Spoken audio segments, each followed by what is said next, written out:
महत्वाची बातमी इंद्रजित सावंत धमकी प्रकरणामध्ये आता एक मोठी अपडेट समोर येते।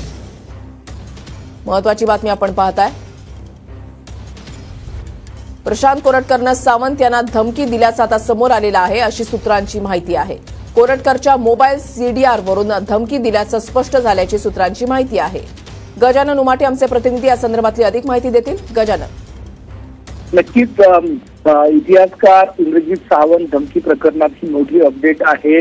नागपुरातील प्रशांत कोरटकर यांनीच तो फोन केल्याचं सीडीआर मधनं समोर आल्याची खात्रीलायक सूत्रांची माहिती आहे। या सगळ्या प्रकरणामध्ये तपास करताना पोलिसांनी सांगितलं होतं की आम्ही प्रशांत कोरटकरचा सीडीआर काढणार आहे, तो तपासणार आहे आणि त्या सीडीआर नुसार तो कॉल नागपुरातूनच गेला होता, प्रशांत कोरटकरच्या नंबरवरूनच गेला होता अशी खात्रीलायक सूत्रांची माहिती आहे। त्यामुळे आवाज मॉर्फ केल्याचा जो दावा होता तो खोटा असल्याचं आता तरी दिसून येत आहे।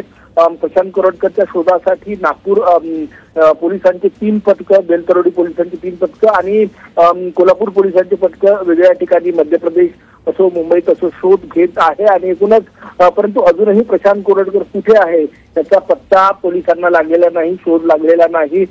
दरम्यान आणखी एक गुन्हा नागपुरातील बेलतरोडी पोलीस स्टेशन मध्ये दाखल झालेला आहे।